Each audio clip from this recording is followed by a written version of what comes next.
One Heat Minute Productions presents Guide for the Film Fanatic, the podcast where we invite a guest to pick one movie from Danny Perry's seminal 1986 film reference book and talk to us about that movie. I'm your host, Jason Bailey, and across the mic and across the country from me is my co-host, Michael Hull. We're really excited about this week's show, you guys, because our guest is...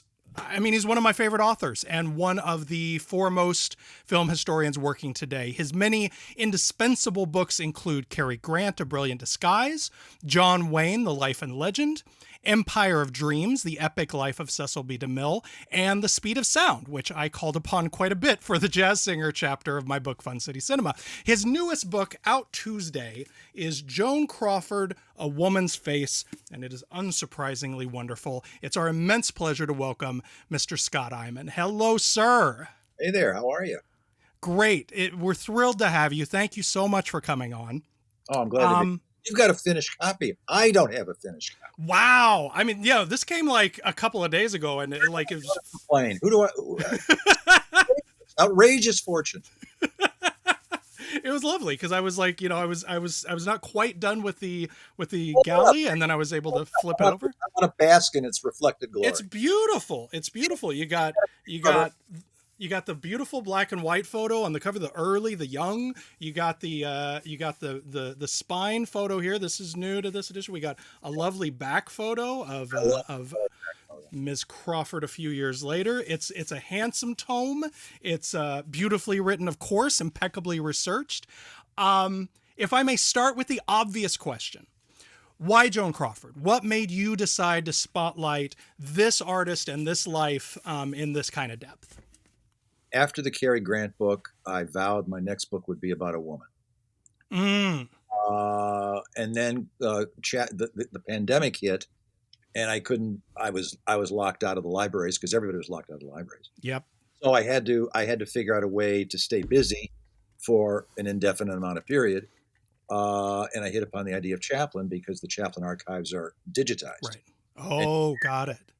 They're all in Europe, but if they agree with your project, they'll give you a password and you roam around. So I plugged in Chaplin, who's been that's actually how I got into silent movies, was Charlie Chaplin when I was left. Of course.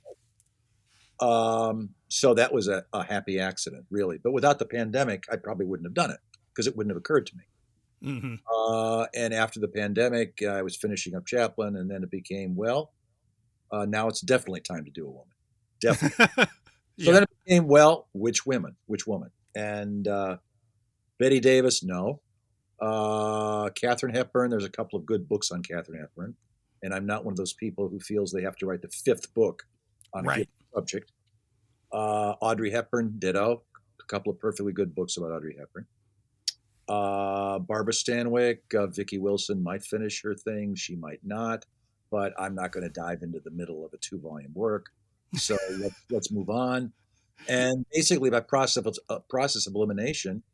And then it occurred to me, I had the sudden flash from 9 or 10 years ago when I was on the TCM cruise as a guest, and Casey Lalonde, her grandson, showed her home movies. And I didn't expect much. I figured they'd be typical movie style movies, kids' parties, messing around at the studio, usual thing. Yeah. But her home movies were completely revelatory, basically to everybody. Mm-hmm. And I was taken aback. She's trudging through the woods with a shotgun, which Christina, I'm sure, would say, well, of course she is. But it wasn't a Crawford I'd ever expected to see. And she's in a relationship with this strange man. Well, he's not a strange man. Nobody could figure out who he was. Casey didn't know. I didn't know. We talked about it after the show. And he said, I'm dying to find out who it is. Well, a couple of years went by. We stayed in loose touch. And then about 5 years ago, he called me and said, I got him. I said, wow. And he was showing some of the home movies, I believe, in Burbank. And a woman came up to him with had a Hopper column from 1940, I think, listing. Just carrying that around with her as one does. Yeah, as one does at a showing of Joan Crawford's home movies. Sure. Luckily, she didn't have a pair of Joan Crawford's underwear with her. But it was a clipping of a Hopper column from 1940 where Hopper writes about the cast of an upcoming Joan Crawford movie, and it was so and so and so and so and so and so and Charles McCabe. And Casey said, and I said to Casey, "Who's Charles McCabe? There is Right. there's no character actor named Charles McCabe in Hollywood." And then I said, "Well, he could have been brought out from New York. There might be." So I checked the Broadway database. There was no Broadway character actor named Charles McCabe. So Casey went to work, and then he called me up. And he said, "Got him." I said, "I'm all ears." And he said, "Look up Wikipedia," which I, of course, didn't think of. And I looked on Wikipedia, and there was our guy from the home movies, Charles McCabe. Wow. He was the publisher of the New York Daily Mirror, which was Wow. Walter Winchell's home paper. It was a Hearst paper, and Yeah. a rag, I gather. But it survived into the 60s because it was Walter Winchell's home paper. And they'd obviously had an affair. It had lasted for, I'd say, 2 years, maybe 3, but I would guess 2, because the footage, the cars are all 1939, 1940. I could tell that. I didn't see any 1941 cars, at least not in the shot where they show cars. But it's conceivable that it went into 1941. But they were together for a couple of years. There are shots of him in Hollywood kissing Christina as a little child. Come kiss daddy, that kind of thing. Right. It was a serious relationship. So Casey got on the horn and called one of McCabe's kids. McCabe had died in the early 70s, and introduced himself as Joan Crawford's grandson. And McCabe's son said, "Oh, Joan Crawford." Oh.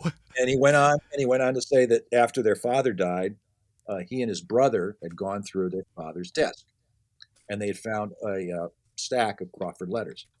Wow. And they looked at the letters, and the relationship was obvious. Yeah. And they burned them because they didn't want their mother to find out that he'd had an affair with Joan Crawford.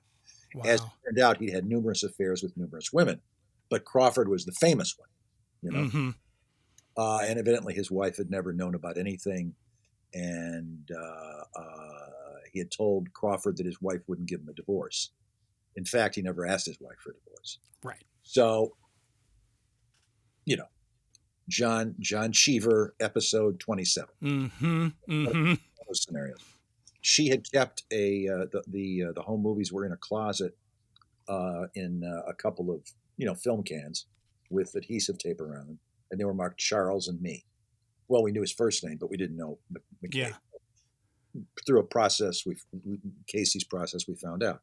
And at that point, I was just finishing up the Chaplin book. And I thought to myself, well, it just landed in my lap. Mm-hmm. It just landed. Because I'd always liked her on screen a great deal. And I always thought she was kind of underrated. Yeah. And I thought she got kind of slagged, because she was working class girl. Mm-hmm. No theatrical background and no theatrical credentials, whatever. Totally a creature of the movies. Totally a creature of the movies. A chorus girl, basically. Right. And I thought, well, this is it. And then I looked at the literature on Crawford, which didn't faze me in the least. I didn't think there was anything there that I couldn't do better than on my worst day. So I plunged in. And that's a long answer to a short question. No, that's true.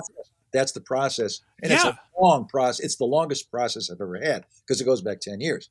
And then I wait to come to my senses and say, it's time to do a woman, damn it. Then which one? And there she was, right? Standing right in front of me. That's great. Well, and the idea of opening the book with that stuff is so masterful because it immediately reframes, as I'm sure it did for you, but as a reader, I'm coming in and it's reframing how I think about her and how I think about her public image. Yeah. Were there any sort of particular perceptions or conventional wisdom about Ms. Crawford that you sort of hoped to reframe through the book? No, here's what I think. I think she's been dead almost 50 years. That's a long time. That's a long time. I think by the time a famous movie star is dead 50 years, there's a general perception that we know everything there is to know. Whatever is supposed to come out has come out. Sure. And that's not true. It's simply not true. Right. We didn't find out about Sally Hemings important in Thomas Jefferson's life for what? Yeah. 160 years? 100, Sure. 70 years, something like that. So, Sure. no, history is a constant process of sifting and investigation. And I think, but generally speaking, I think there's a sense amongst even movie fans that, okay, I know all about Betty Davis, I need to know. I know all about Katharine Hepburn, I need to know. I know all about Tyrone Powers, whoever it is, whoever it is. Hmm. It's not true. It's not Hmm. true. Now, it's harder. It's harder than it used to be because there's not so many people to talk to. Sure. But there's nobody to talk to about Thomas Jefferson either, Right. except other Right. historians. Right. The question of what documents are there hiding in plain sight, Yep. and oral histories hiding in plain sight. You just have to dig them up. And other writers might be ignorant, or they might be lazy, or they might have read them and said, "That's not the woman I want to write about. I'm going to Mm. ignore that." Mm. So what I wanted to do, what I always wanted to do, what I always want to do with any of my books, is create a person in 3 dimensions, a human being, with good points, with bad points, with good days, with bad days, with great gifts, with great blind spots, because that's Yeah. all of us. That's all of us. And Yeah. just because someone is rich and famous, or semi-rich and semi-famous, doesn't mean they're not like we are. We just don't have their knack, or their drive, or their sometimes luck. Yeah. Sometimes it's luck. Yeah. Crawford had drive. She also had luck. Yeah. Finally, the first, she was born in 1905. Like every other actress, she lied about her age. She Right. took she added 3, she made herself 3 years younger than she was, which is typical. I mean, Irene Sure. Dunn, 10 years off, almost 10 years. No, she did. She Yeah. really did. Irene Dunn took like 8 or 9 years off of age, and she got away with it with the help of soft focus. Yep. But so it's a process of investigation, and it's like being a private detective, really. Yep. And I found like 20 people. I had a couple people that I talked to I knew Douglas Fairbanks quite well because I lived in West Palm Beach since 1987, 88, 87, and he lived here for 12, 14 years. He lived in Palm Beach, I should say, Hmm. just across the bridge in Palm Beach. And I interviewed him several times, and we were at parties together, and I would go over and talk to him, and I got to know him fairly well. And we talked about Crawford, of course. And Yeah. I kept my notes. And there were other people along the way. Burt Reynolds I talked to about Crawford, and Davis, and other people. But I was lucky. Even after I committed the book, I still found 15 or 20 people that were alive who knew her quite well.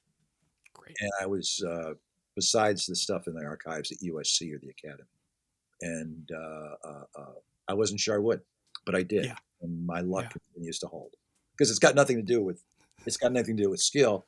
It's largely a question of are they how's their gene pool. Right. You check out, Sure. you check out when you're 45 or you check out when you're 88. Right. You Makes know, a big difference. yeah, Um, you have written quite a number of very good examples of what one could call the cradle to grave biography of a yeah, single person. yeah. In recent years, you've gone outside that box a bit. You wrote Hank and Jim, which is this terrific dual biography of James Stewart and Henry Fonda. You wrote, as you mentioned, the Chaplin book, which it really insightfully focuses primarily on a specific section of the subject's life as opposed to the entire life. Was there anything that you learned or discovered through the process of writing those books that informed or changed your approach to a more conventional kind of cradle to grave book like this one? What an interesting question. I learned something with every book. Sure. Actually, the moment I think I've got this down, it's time to put me in the box, really, Yeah. because you can't ever assume you've mastered your craft and become an artist. You always have to regard yourself as a craftsman, Yep. because regard yourself as an artist. There's a certain there. All I have to do is put my name on it, and they'll buy it. No, they won't. Sure. No, they Sure. won't. You've got to earn it every time. You've got to earn it every time.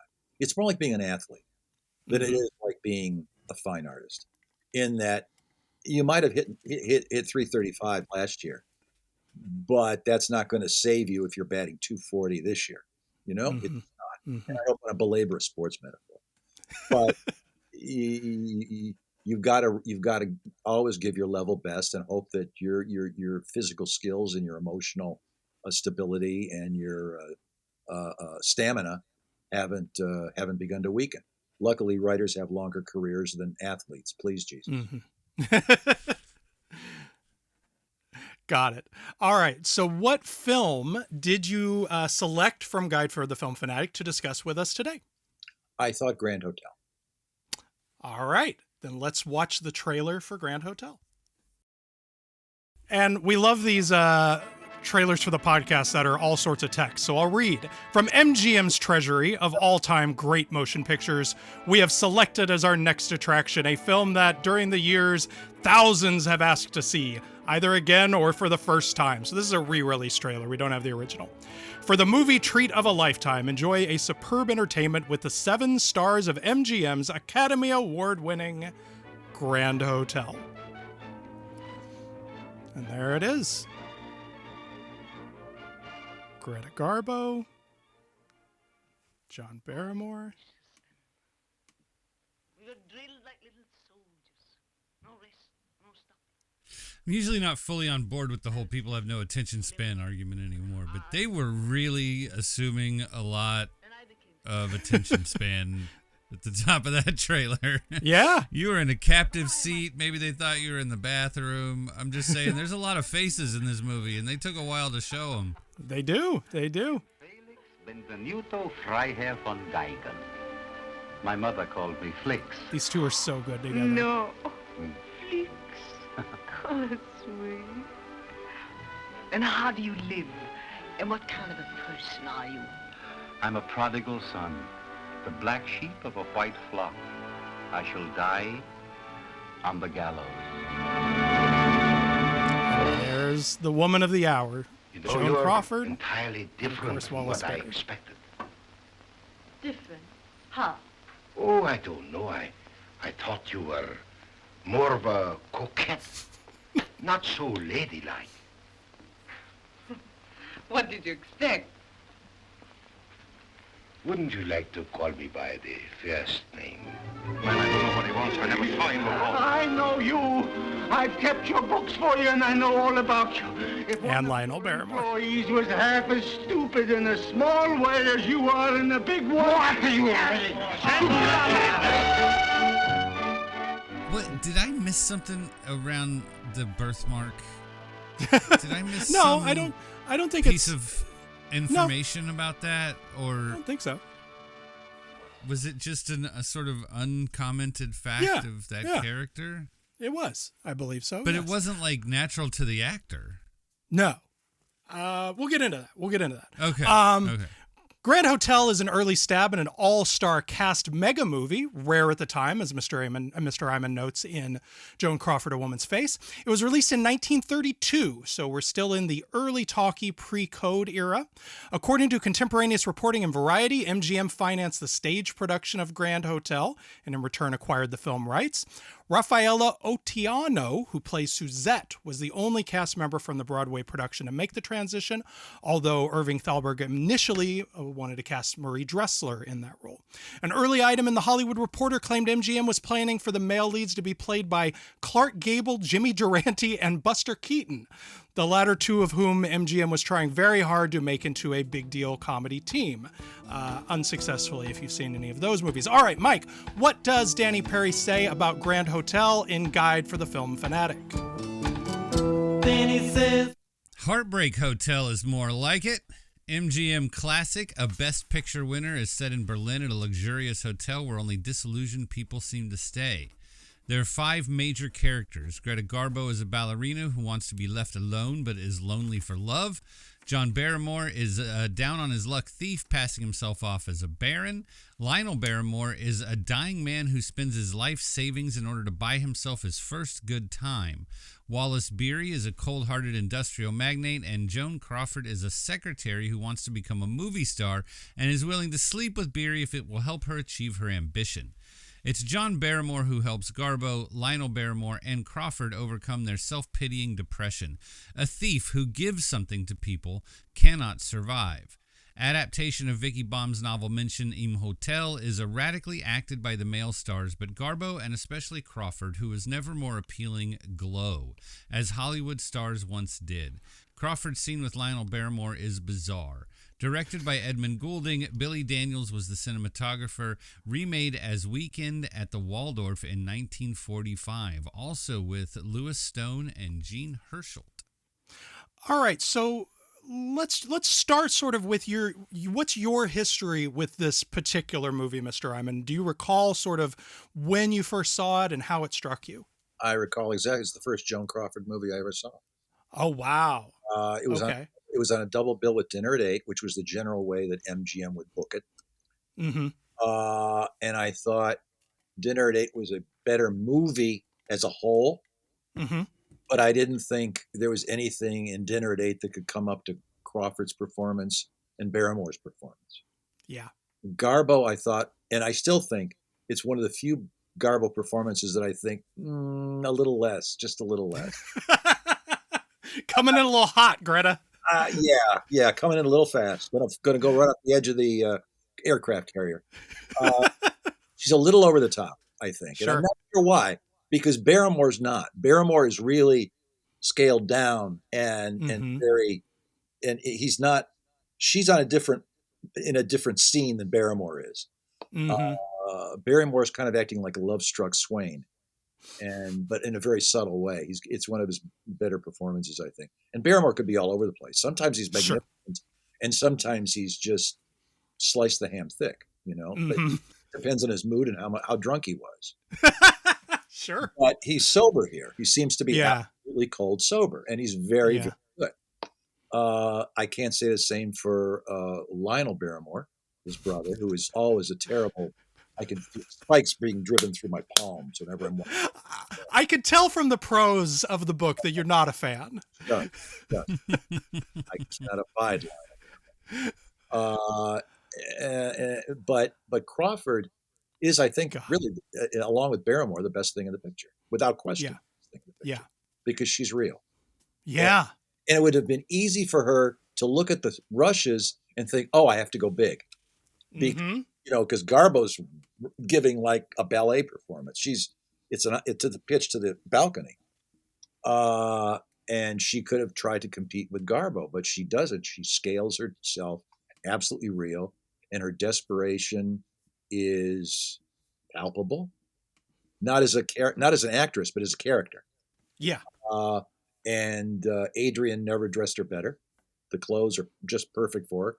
She's playing a working girl, a secretary basically, but they're not too fancy. There's something it's like she would have two nice dresses, and this is one of them. And she's very real and very moving, and I liked her at the time, and I was probably 22, 23 when I saw it. And I thought she was really good and really interesting and sexy, frankly. And I think Garbo was sexy. And I certainly didn't think Jean Hersholt or Lionel Barrymore was sexy. Barrymore, I could see, I could see why he was a thing at that point. I'd seen some Barrymore. I'd seen some silent Barrymore. I'd seen The Beloved Rogue by that time, where he's kind of over the top. And The Tempest, I think I'd seen, and maybe one or two others, because I was very into silent movies, and I still am. But I'd seen a lot of classic silence before I got to classic talkies. Notice I say talkies, like it's 1936. Exactly. But I was struck by the reality of her performance, of Crawford's performance, and the subtlety of it, and how well the picture worked in a kind of theatrical way. Right. It's not pitched necessarily. Dinner at 8 is pitched closer. They're both theater pieces. You could tell they're theater because both the writing and the performances are pitched to get them in and get them out in 2 hours. Let's move it along. Yep. There's a certain sense of being herded on the part of the audience, dramatically herded. You're aware of it, but the sets are so extraordinary. The photography is so beautiful, and the personalities on display are so one-offs, so one of a kind, that you don't care. You know, it's not real, but that's the glory of it. The fact that it isn't real. It's not. And when you compare Grand Hotel to Weekend at the Waldorf, for instance, which I just saw 6 or 8 months ago on TCM, and I hadn't seen it probably 40 years. Mm-hmm. And there's nothing wrong with the cast, but it's weak because the cast, they didn't have a replacement for Garbo. They didn't have a replacement for Barrymore. They didn't have. I mean, Walter Pidgeon's a good actor, Right. but there's no Yeah. there's no continuity, and there's no they just didn't have the cast in 1945 that they had in 1932 to cast it off. Let's take a walk through the commissary and cast Dinner at 8. Let's take a walk through the commissary. No, Right. either going to end up with Lana Turner and Right. and Ginger Rogers, who's being borrowed from. Right. She's a freelance at that point, and Walter Pidgeon, who's a good actor, but he's not magical. Right. You know, not he's a solid character actor. Mm-hmm. Nothing magical about Walter Pidgeon. There's nothing Yeah. going to make you remember Walter Pidgeon 30 years later in that performance. He's not that kind of actor. But you Yeah. always remember Barrymore. Yeah.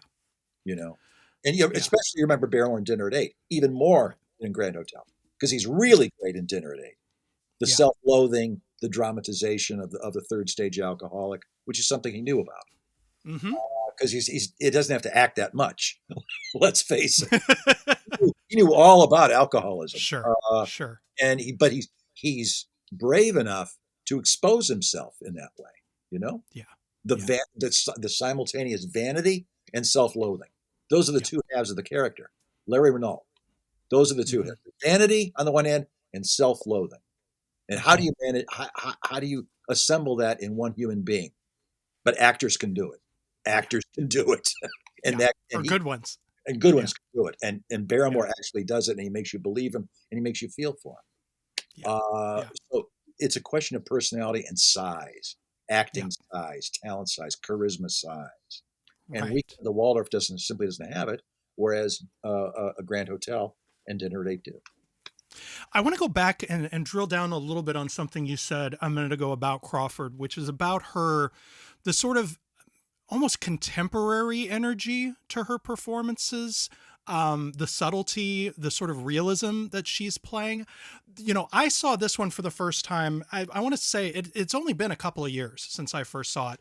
Yeah. And right around the same time, for our previous podcast, I saw The Unknown for the first time. Isn't that a good movie?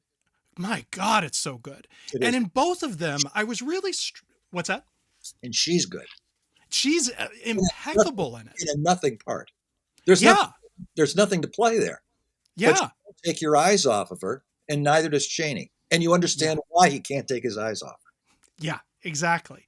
And the thing that was sort of revelatory about seeing both of these performances in such close proximity was that I think a lot of people who only have sort of a casual passing knowledge of her work, I've seen like the big titles. I tend to think of her more in the later period, more in things like, you know, Baby Jane or even, you know, Mildred Pierce, where it's a little big, it's a little theatrical, it's a little not over the top, but just, you know, it's very it's a large, and what she's doing in these movies, like you say, is almost like sort of contemporary, really inward screen acting that is sort of not of its time. I kept thinking during The Unknown of Louise Brooks, who's always been sort of my favorite silent film actress, and I've always been attracted to that quality about her as well. What do you think that this quality that she has, especially in these early performances, was that a result of the fact that, like you mentioned earlier, that she came straight into movies without that sort of time on the stage and learning the craft that way? Well, she came into movies as a dancer.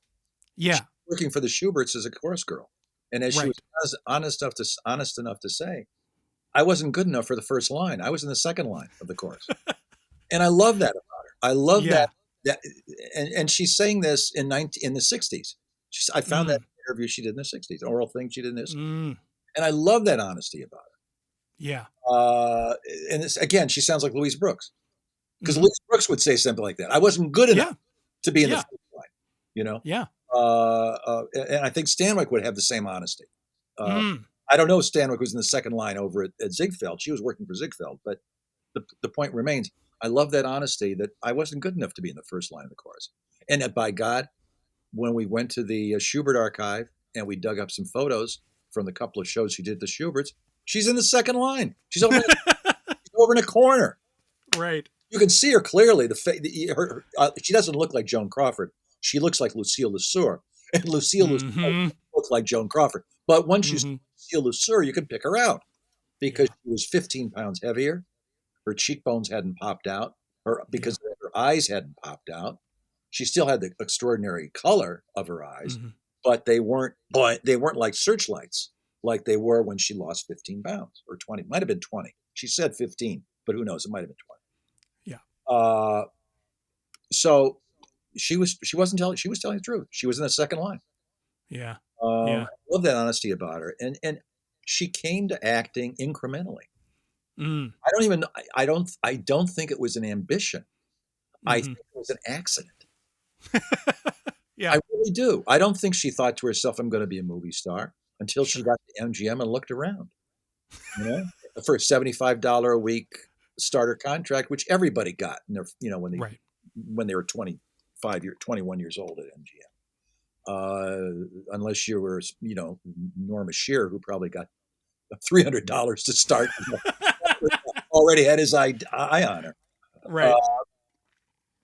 but I love that idea that I believe that she found her way almost like a blind person trying to get through a cave, Mm. time feeling her way, trying to feel the light on her face from the opening in the cave.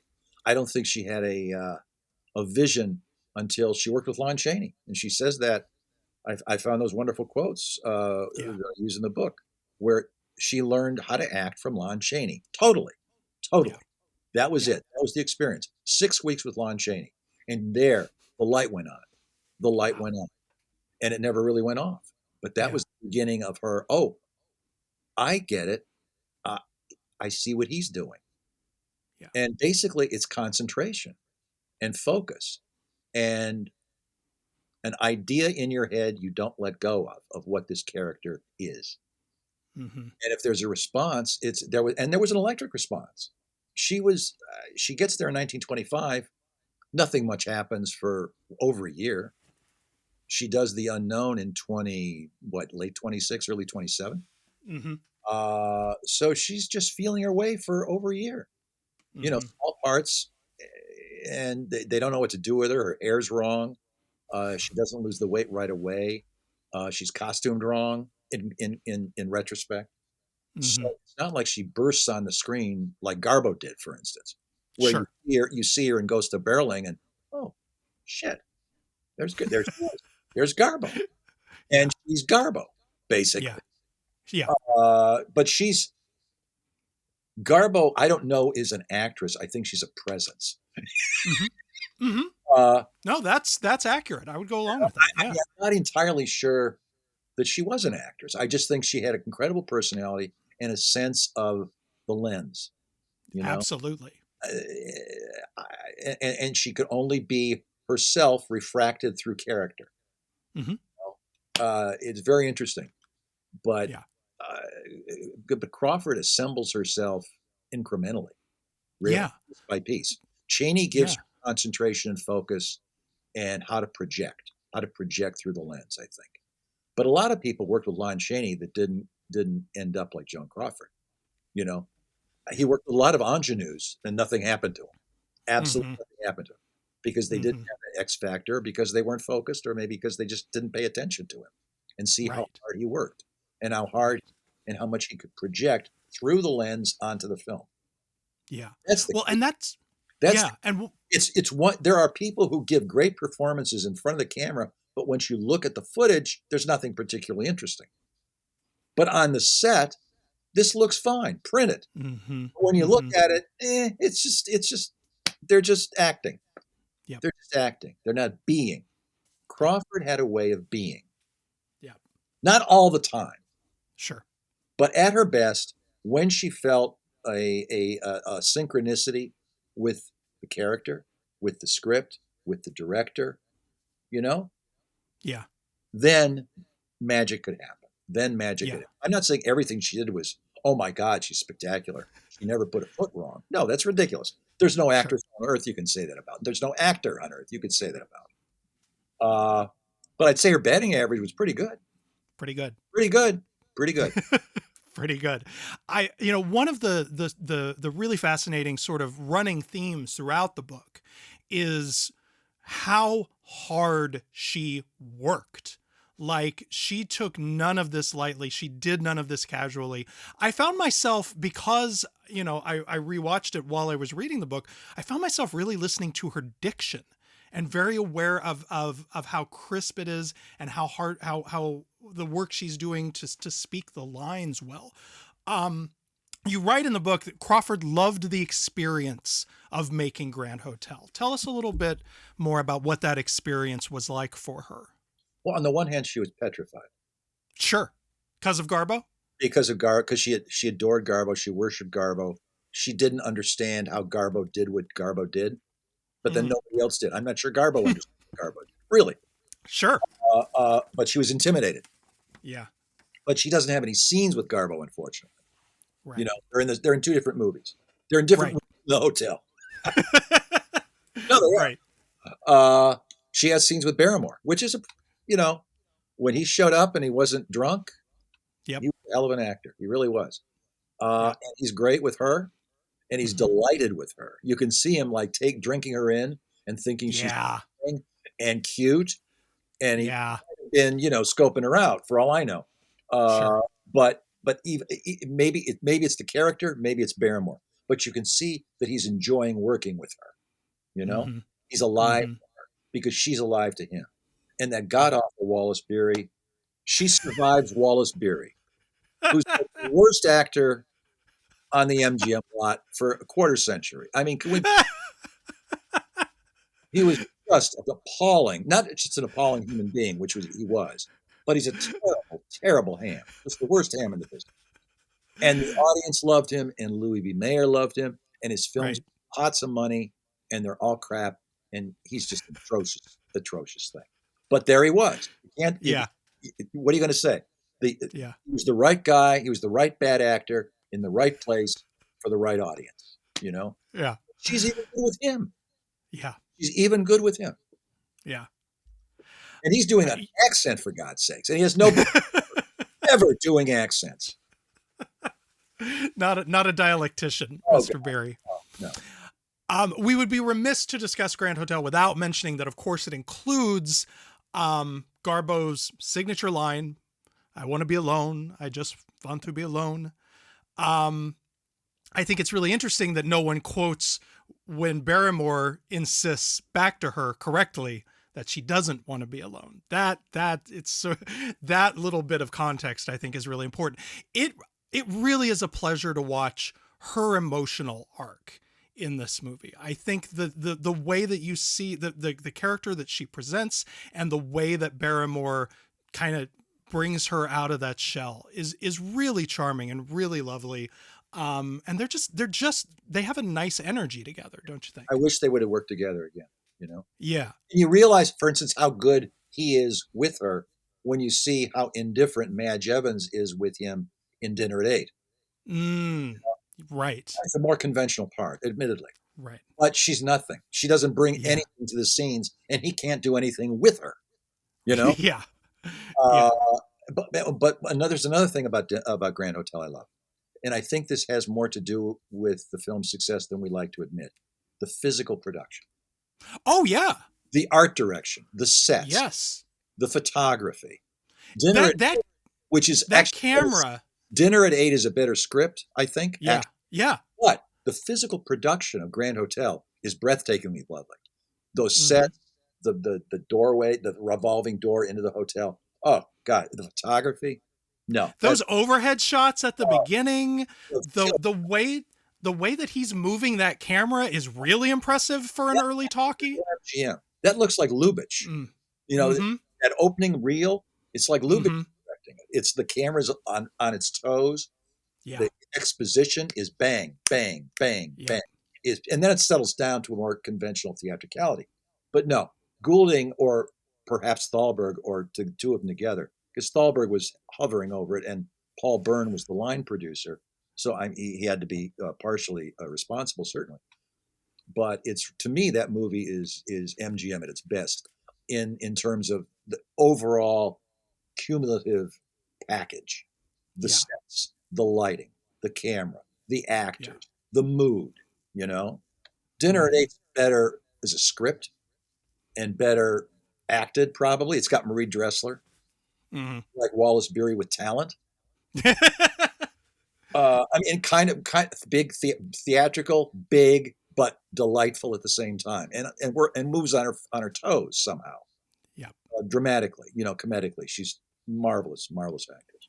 Yeah. But Grand Hotel as a piece of Hollywood fantasy is, I think, unparalleled for its period. Yep. Yep. Credit also due to the cinematographer is William H. Daniels from Cleveland, Ohio, as am I. Hey, look at that. Shout out to Cleveland. True story. Friends, let's talk about the release and reception of Grand Hotel, which opened in New York City on April 12th, 1932.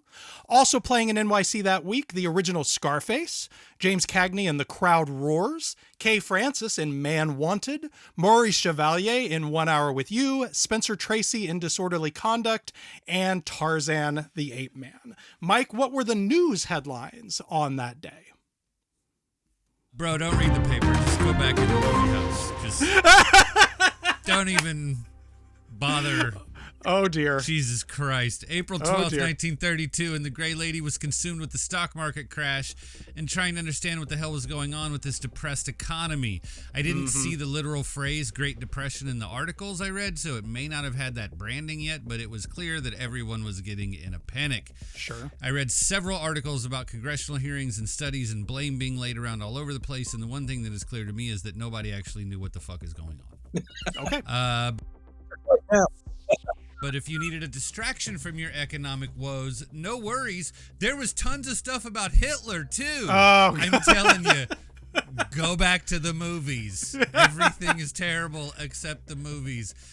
Speaking of assholes, a little deeper in the rag is an article that opens with this startling paragraph that they spent good money to print. Okay, I'm ready. Premier Mussolini, as a playwright, has the same forceful views and power of expression that have contributed so greatly to his political success. Oh, dear.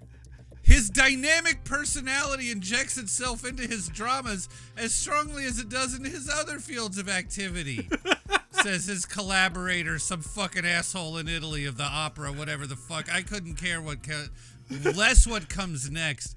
I don't want to hear about Mussolini's dynamic energy. Are you nuts? This is a newspaper. I had a rough one. I'm sorry, Mike.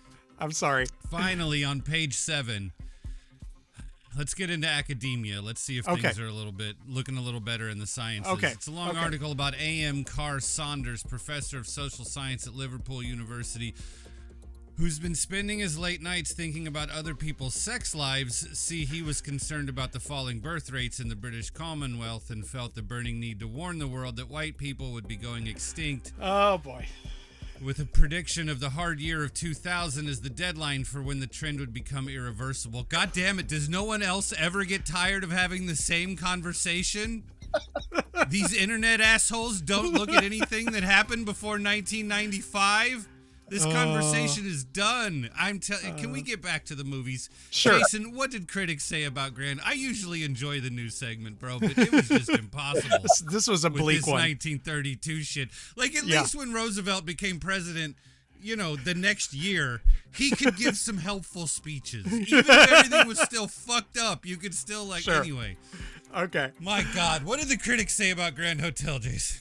The New York Times' Mordaunt Hall called it, quote, a highly successful film with an excellent sweep to its variety of scenes, and also one in which Mr. Goulding succeeds in telling his story clearly, notwithstanding the flashing from one quarter to another of the hostelry, which is a very Mordaunt Hall kind of praise. That's good. Yeah.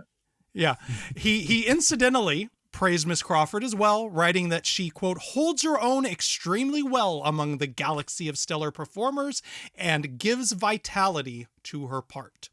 Over at the New York Daily News, Irene Thierer wrote, on the merits of Vicky Baum's manuscript in its footlight version and on the strength of the grand and glorious list of names in the talkie cast, there you go, Mr. Eyman, this Metro-Goldwyn-Mayer production could draw box office lines for some months to come, but it does not have to depend upon its reputation as a stage play nor on the array of talent in its film lineup. That is not merely because the names are important cinema names. Each and every performer in the screened Grand Hotel does a remarkable piece of work. To us, Garbo is the supreme of magnificence, end quote. Variety's Alfred Rushford Greason deemed it, quote, deemed it a commercial picture of high box office potential, first by assembling the most impressive aggregation so far of strictly Bradstreet screen names, and then by filming the play practically unaltered in form, but played along broader and probably simpler acting lines. He concluded, the drama unfolds with a speed that never loses its grip, even for the extreme length of nearly 2 hours. The extreme length of nearly 2 hours. And there is a captivating pattern of unexpected comedy that runs through it all, always fresh and always pat. Much later, Pauline Kael wrote, most of the players give impossibly bad performances. They chew up the camera. But if you want to see what screen glamour used to be and what originally stars were, this is perhaps the best example of all time. As a secretary working in the hotel, there is a startlingly sexy minx named Joan Crawford. Her scenes with Lionel Barrymore, in one of his rare likable performances, he's a dying man spending his life savings on a last fling, show a real rapport. The fifth star is Wallace Beery as a brutal, crooked tycoon. He overacts mightily and charmlessly, end quote. Thought you would like that, Mr. Eyman. How did it do in terms of box office and awards, Mike? It was a big hit. It grossed a respectable $2.5 million on a $750,000 budget, so it came in fifth in the year-end charts for 1932, ahead of Tarzan the Ape Man and Horse Feathers, but behind The Kid from Spain and the year's highest grosser, Cecil B. DeMille's The Sign of the Cross. Also a fine book about Cecil B. DeMille by our guest, Scott Eyman. Okay, go ahead. It also makes for a good piece of Oscar trivia. It is, to date, the only movie to win Best Picture at the Academy Awards while receiving not one other nomination in any other category. That is a fascinating little of bar night trivia there. Yeah. So, if you're going to win just one, that's the one, right? Right. Way to go. Crawford did get robbed. You're right. That's a good point. Crawford got robbed. All right, now it's time for a segment we call Double It Up, where we each select one movie that we think would make an ideal double feature with today's focal film. Mr. Eyman, you're our guest, which means you go first. Well, like I mentioned, I saw it on a double bill at dinner at 8, and there you go. That's a pretty good double bill. Yeah. It's glamour in the midst of the worst depression in the 20th century. Yeah. That's to pull off, if you think about it. But both films actually nod to what's going on in the outside world, outside the hotel and outside the swank Wall Street or Park Avenue apartments where Dinner at 8 takes place. There is a sense of the wolf at the door in both. And I think that speaks well for Thalberg's sense of dramatic structure and what's actually going on in the real world as opposed to Culver City, because it's easy enough to just pretend that nothing's going on outside of Culver City. But he understood that there was, and that you had to at least feint to bring in the real world verbally, if not photographically, into the films he was making, which are pure products of the Dream Factory. Yeah. Okay, my pick for the double feature here, this may be the thinnest excuse. This may be the biggest stretch that I've ever done, Mike, so go with me. I'm going to pick W.C. Fields' It's a Gift. And I'm choosing It's a Gift solely because the punchline to one of its, probably its best set piece, its funniest sequence, is all predicated on a punchline that is where you have to be aware of Grand Hotel and of the famous line of dialogue that it's a hotel where nothing ever happens. I'll say no more than that because I don't want to spoil it for you. And also, I just will take literally any excuse to recommend It's a Gift. So that's my pick for Double It Up. Mike, what is yours? I'll allow it. Thank you. I like to do DP double features a lot of times. You do. I mean, especially like if the photography really jumps out at me. The photography in this movie was like, it's moving, there's wide shots, there's close-ups, there's lots of busyness, there's, lots of lighting, is great like, compositions, cool angles. Yeah. Lots of cool shit going on. So I was like, all right, well, let me just find out a little bit more about this here William Daniels. He has 171 credits on IMDb. Can you imagine making 171 movies? I mean, wow. My God. And starting as early as 1922. Wow. His first listed feature is called Foolish Wives, 1922. And running all the way through, one of the last movies that he's credited with doing the photography is Valley of the Dolls. Yeah. So, whoa! What a career, bro. I mean, just looking at that by itself is fascinating. Yeah. But the one I want to pull out is a dream, maybe a hopeful. I've never actually seen the movie that I'm gonna recommend. I'm hoping someone can find it for me. I can't find it anywhere. I've seen an amazing trailer and a handful of cool scenes. It's called The Money Dance. It came out in 1964. Wow. And it is a kung fu, like, it's a guy who owes some people some money and he's got people chasing him. The photography in this movie looks more like, I mean, there's some Pelham 1, 2, 3 elements, some like guys in a train kind of tight fighting stuff. There's a lot of like almost like French Connection kind of running out in the streets. Like, wow. It's 1964, but I genuinely was like, are you sure this isn't 1974? No, he died in 1970. This movie came out. This movie is 10 years ahead of its time. And was made by the guy that shot Grand Hotel. I don't even the whole thing is just so sort of amazing to me.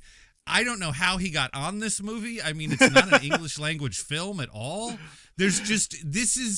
I think maybe I'm hoping that Scott Eyman will write the book of how this guy got on this movie, and eventually that way Vinegar Syndrome will release it and I'll get to see it. So that is you thought yours was a stretch, buddy. There you I haven't even seen the fucking movie I'm recommending for a double feature, all right? It's called The Money Dance. And really it's just a reflection on how beautiful the photography in this movie was and what a great job he did, and how that was the thing that had just kept jumping out at me, even in the midst of Garbo and Crawford and everything else that's going on. Yep. Yeah. So the truth was I picked a Wallace Beery movie, but after I heard all these bad things about him, I felt nervous, so I didn't. That's a lie. I just made that up. I want to see The Money Dance more than anything Wallace Beery ever did in his life. That's it for me. All right, Mr. Eyman, Joan Crawford, A Woman's Face is on shelves Tuesday. Is it too early to ask what you're working on next? Yeah, it is. Okay. I'm circling. Got it. Circling is good. I used to take 7-8 months off between books, but now that I'm older, I think of all those. I could have written 3 more books if I just gone from one to another, But that's okay. That's okay. But I'm circling. But I haven't quite figured it out yet. All right. Well, I can't wait to read it, whatever it might turn out to be. I am Jason Bailey on Blue Sky and Letterboxd. Mike, where can people find you? Mike has a late in the show guest, I see. I got busted in on. Apparently, I didn't lock my door. I am Michael Hull on Letterboxd, and I'm having tons of fun writing about movies on there.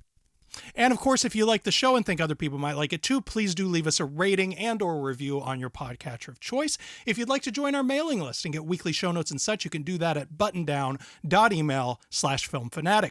Quick reminder that my book, Gandolfini, Jim, Tony, and the Life of a Legend, is out now wherever hardbacks, ebooks, and audiobooks are sold. And we just put the paperback up for pre-order. That'll be out in April. And finally, if you're one of those weirdos who likes to watch videos of people recording a podcast, hello, you have to watch the YouTube to see Mike's kid. I don't know if there's a better sell point than that. You can find us on YouTube on our channel Guide for the Film Fanatic.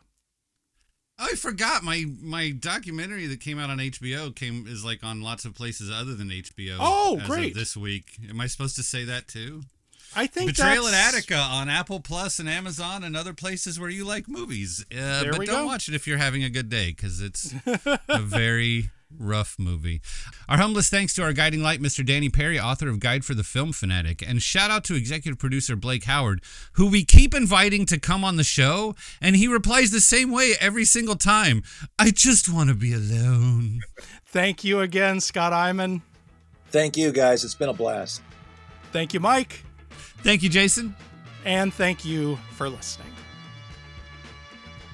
On the next Guide for the Film Fanatic, film critic, podcaster, and author Alonso Duralde joins us to discuss the new edition of his wonderful book, Have Yourself a Movie Little Christmas, and to talk on Her Majesty's Secret Service, aka A Very James Bond Christmas. See you then.